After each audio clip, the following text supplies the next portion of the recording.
they're not holding on to much except maybe 30 seconds in a dream. That's right. Most people have not actually recovered, but we've seen a few actually have some nice recoveries out of the chicken form. One of the unique elements of Realm Royale is you don't die immediately. You turn into a chicken with mobility, and you can jump, and you make noise when you move. And if 30 seconds go by and no one finishes you off while you have 700 health as that chicken, you actually pop back out, a free man or woman yet again. Round 6 beginning. And a little bit of a spread, Ryan. Not too many people, and nearly no one going Badlands here, but a couple people, Overpowered and Sony, actually heading to Old Manor. Couple towards that end where that round 1 ended here in this 100K tournament. But look at all the action towards the swamp. This seems to be one of the more popular landing spots thus far in this 100K. The swamp getting a ton of action. And usually when you load up and get your chance to play this game for free on Steam, go ahead and download it. You get your chance. You really won't see that many people land swamp. It's a lot more Trinity. It's a lot more Lumber Falls. But for whatever reason, these players seem to really prefer landing in that zone. And I think you look at it, and there's just not enough loot to go around, and it's too much danger. The loot to danger ratio is horribly skewed in a negative fashion at Lumberfall and Trinity Hills. But Lost Forge, Forbidden Swamp, you know, Fungal Forest sometimes, maybe even Sentinel Hole. Look at that, but no one in Northport. Northport is like the jackpot. That really is the jackpot, but it might have been a couple of games. We did have one game where about 3 squads went to Northport, so maybe they realized that and decided to go around. Kefri actually changes his landing spot. He's gone Northport every time, and this time lands, finds a kill on the Camilles. Worked out for him. Also working out for Defran as he'll take down Beach Hills. Infernal Phantom knocked out by Gale. Good teamwork there. Well, Defran got that one too, but Gale got the knockdown, so I'll give some credit. And you do see, like, that momentum, Ryan, coming forward here in a big way. I mean, no hesitation from Defran and Adelaide. Not that there would be in the beginning, but after the performances they've had, consistently being some of the top performers in the game, going from 1 to 2 now, you can see the confidence bleeding through. Anthony getting a little bit on the Svenos here, and he's going to turn him into the chicken. Mikey trying to make the wraparound, but it's not fast enough. Last is finding Svenos there as well. That reload, man, absolutely brutal there for Anthony. Ended up being his demise. As we're going to head towards the Lost Forge as Dr. Lupo, we're going to the opposite side of the map, up towards the village, as Dr. Lupo and Mad Ruski making a little bit of a chase potentially. Maybe just end up forging in this spot. Believe that's Kefri ahead of them, team 16 this time around. Well, they stopped chasing because they just hit the forge button, and that's 60 seconds of just chilling and making sure you get what you want. The only difference we may see is that Kefri and them turn back around. I think the chase may actually start to be more of a the prey becomes the hunter. And you see Kefri, they see the smoke, and they say, I'm heading back there. So we'll keep you tuned on what's going on in Cold Mist Village and the Valley. You know what they say, where there's smoke, there's a couple gamers trying to forge up on Realm Royale. Absolutely. That's another I've been hearing that since I was a kid. Sounds a little obtuse when you say it out loud, but I'll buy it. Yeah, trust me, that's it. Stone Mountain here finding a kill, or at least almost a kill on Namira. And Defran smiling a little bit to the demise of XQC yet again. But still some rounds to play. It's not over yet, folks. Last time, actually, about 50%, Ryan. We still had 50% of the team. So after round 5, we had 50% of the team still eligible to take first place. Ooh. Really good ghost walk there by Kefri, getting him out of a potential headshot that looked like it was coming his way from Dr. Lupo. You called it. Kefri and his team turn back around as soon as they hear that forge start to go off. But little they know is Dr. Lupo is going to go get his loot and then put it to good use, trying to put some shots onto the opposition. But Ruski first to fall. Dr. Lupo potentially after that couldn't quite get that Halo-style assassination. Kefri will knock him down with the shotgun and get those hard forged items for himself. And what's good about that moment that you saw is that they took the right time to go, right at the 3, 2, 1, because you know their attention is going to be on their loot. They don't want you to come in, disenchant the loot. Like, that's a true gamer play right there. Yes. You just run up and disenchant it. It's like, disrespect. Really, bro? Really? You could have equipped it. Yeah, you could have even just, you're really going to do it like that. And, you know, they know that their attention is split, so in that split moment, both of them go into the room, and they just 2v1. Lupo gets a nice chicken, but it leaves Kefri which is with an easy shot, and that will push them farther away from each other in the standings if Kefri can continue on. Still sitting with plenty of players remaining here in round 6. We have another cold finish, it looks like, as the circle is closing in towards Everfrost. Everyone pretty spread out at this point, though it looks like we might have a convergence on Trinity Hills as Team 22 doing some cooking of their own. That Shroud and Jatobo as Bird and Noah J approaching. Neither board nor Kefri have had the best of games, though Kefri did have that one incredible round where he found the Crown Royale. You know how important this is, because if they can get down Shroud and Jatobo, the entire lobby is going to be so happy to see those names roll up in the kill feed, and there's no one around. It is really just about to be a 2v2, but look, a chicken already. He must have jumped up and found some headshots, and Shroud finding Noah J. That has got to be disappointing to Bird, and he knows who it is. It's the person who he took first place over yesterday, Jatobo and Shroud on his tail.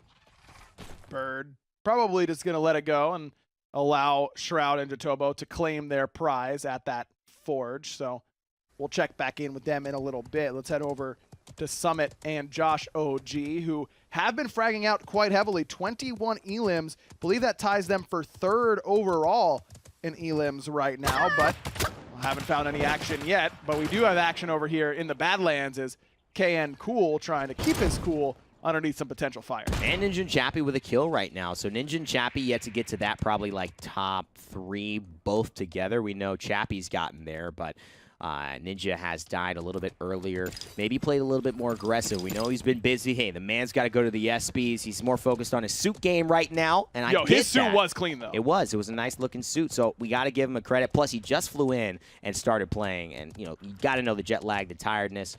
But still doing a great performance and has a great teammate. So this could be the round they take over. Only sitting at 6 elims so far between the two of them, and they're in 8th place because of those consistent top 10 finishes. Yeah. Looking for a couple more elims this round for sure. As elims are going to Fran and Gale's way all day long, and no difference here. But here come Ninja and Chappie coming up towards this crossing forge. DeFran, Adelaide, these two names fighting against Ninja and Chappie. I mean, you got to say Ninja and Chappie will consider this round a success probably if they finish them off right now with 34 players still remaining, no matter what happens, because they just shrink the gap that these players are leading the pack here in round 6. Taking the long way around as the fog continues to close, but they know they are close by, and I think Ninja's probably spotted them up on that upper ridge. Good positioning there from Ninja. Gets a little bit of height there, about as high as he could have gotten up. As we check back in with Summit and Josh, and Incon in last, Team 2 gonna have to take it to him, but looks like they've got that zone to worry about. Summit doing what he can as Josh has been caught into a bad spot, has his back into the fog as well. And it's not really just Summit there. Team 22 rolling across. Team 21 a little bit away, but if someone tries to escape from this fight, they may get pushed over to that northwest side. Summit being a little bit aggressive here and trying to push Lasses and Incon. And I don't know if this is the smartest move. Definitely saying that I trust my aim more than I trust that you'll be able to take me down after I aggress onto you. And so far, it is proving correct. That's Summit's mentality, man. Every time he plays this game, he's just trying to put out there and get on a show, and usually does just that. But he's got to make this happen quick, Evan, because look who's coming. Look who's coming. It's Shroud and it's Jatobo, the big bad wolves of this game. And now they know Jatobo just killed Josh, and so he's telling Summit, watch out. There is a 3-headed beast behind you, and you need to be careful. Lasses, though, finding Summit on that kill, so a big turnaround from Incon and Lass, taking down Summit, who are definitely in contention in the leaderboards, putting themselves even higher and grabbing another elimination, and now facing Jatobo and Shroud with the high ground. What are they going to do here? Already take a big shot, and now mid-air taking a shot. Lasses with a charge, just trying to reset this fight. Incon's got to hit a big sniper shot, but doesn't even get it off. No ghost walk for him either. Had legendaries of both, and just never pulled the trigger. That would have been huge for Incon and Lass. They were sitting in 5th coming into this round. If they could have taken down their #1 competition, it could have been a potential big swing, but instead, Shroud and Jatobo end up on top. They've got 3 elims thus far. And that team battle we saw potentially going on, DeFran and Adelaide, obviously taking down Ninja and Chappie as a turn of events. Again, the prey becomes the hunter, so to speak, and turns it around. So they now, with a +6, or at least 6 eliminations taking into it, will reduce their score based on their placing, and looking pretty good to be in the top 20. Overpowered and Sony taking it very slow from that north end, as we'll find out what happens to them in just a little bit. As Lasses, we just saw him lose Incon, and he's up high here. No fall damage, though. Doesn't have to worry about that. Surprised I didn't get Tim involved, man, you know? Hey, man. No Tim damage. No Tim damage, but... Maybe we didn't let him know. We'll get him now. We'd love Tim to be a part of it, but, you know, busy man. He's out here pulling, you know, 40 to 80K viewers nowadays, huh? Maybe Kevin had a vet appointment. It's possible. Hope he's doing well. Simply high here, and Jeffrey trying to fight on to Void, who's managed to stay alive. All legendary gear, a legendary charge, and the only thing rare are his weapons and a common heroic leap. So that will be a long cooldown there. These guys are stacked, though. And in those armor, it's not only that you get extra armor from picking up a legendary armor piece, it's that they have passives. The ones that I really value the most are the movement speed from the legendary boots and the reload speed and the weapon swap speed you get for getting those legendary gloves. I really like my hands and feet to stay nice and warm and cozy. And when they glow, it kind of adds to it. And an ice haven, you know what I'm saying? You want to make sure that you get your gloves and your booties on. That way you're not out here getting frostbite, especially when there are multiple teams trying to make sure that they take advantage of that. Like Shroud and Jatobo have been showing us, they haven't really fought very hard, especially in that last cleanup. They were just almost like a street sweeper, cleaning up just the trash that's been left behind. Not as far as skill, but of course as far as just a couple of eggs. Just put that in the trash. Well, you thought I was going to try and put you into a bad spot. Oh, you definitely were. Terminology. Yeah, I absolutely was not going to do that. No chance. You're my co-caster. There's no chance until it happens. Then you say sorry.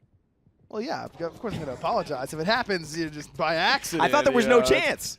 If there was an accident that happened. You know what? I'm not buying it. I'm not buying it. That's fine. 6 kills.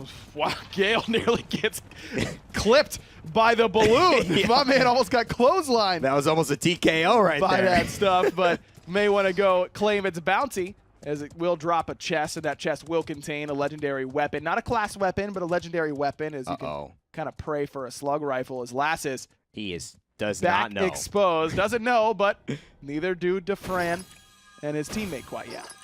They may all be just maybe aware of Kefri here and Simply High, who has just killed Jatobo. So if he can find Shroud, who is running away now, they can keep this chase up. That would be huge. Although not as big as you want, but would put them in probably taking some positive numbers. Oh, absolutely. Maybe not a lot, though, but still probably about 7, 8 teams here. Probably more than that. I mean, with 20 players remaining, I haven't seen that many solo players escape quite yet. And with Shroud and Jatobo, they only got 3 elims so far. You'd be sitting at a fairly positive score as Courage and Sim hold that little area right around the edge of the fog. I mean, their elims are pretty high, though. I think they're at 6, 7 maybe, as far as Shroud and Jatobo, so stay in tune with that. Defran, Adelaide, kind of circling around Lassus. They don't quite know he's there, or if they do, they're like, you are not worth it, buddy. Plus, you're going to have to move, and Lassus is content with that. They've got 4 elims. If he can make a top 5 situation, him and Incon will be very happy to stay in contention, waiting for that huge game.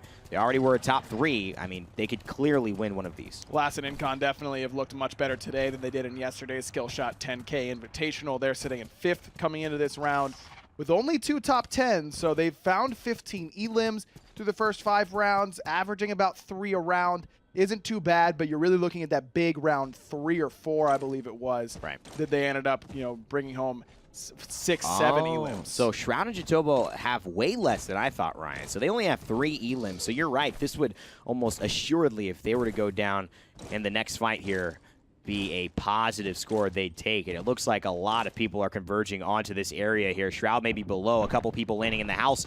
Butterbutt hanging down around, and Shroud maybe picking the same house, and he sees her. Butterbutt gonna run away, but everyone around hears the shots, and now this means the sharks are coming in the water. Sony right there trying to get that elim onto the egg. Shroud might have to commit himself to poke out and get that final hit, and indeed Overpowered takes it, and Shroud says, you did what? I'm gonna get some revenge, and he's gonna go in 2v1, but he gets punished for being aggressive. But can you tell Shroud played CSGO? My man's checking his corners coming up those stairs. I love it. And a good reaction, because you're not expecting to get shot from there. Clearly, she does not realize Shroud is in that house or on those stairs. Charges immediately. I mean, a lot of people maybe shoot, maybe swap weapons. You're like, whoa, what just happened?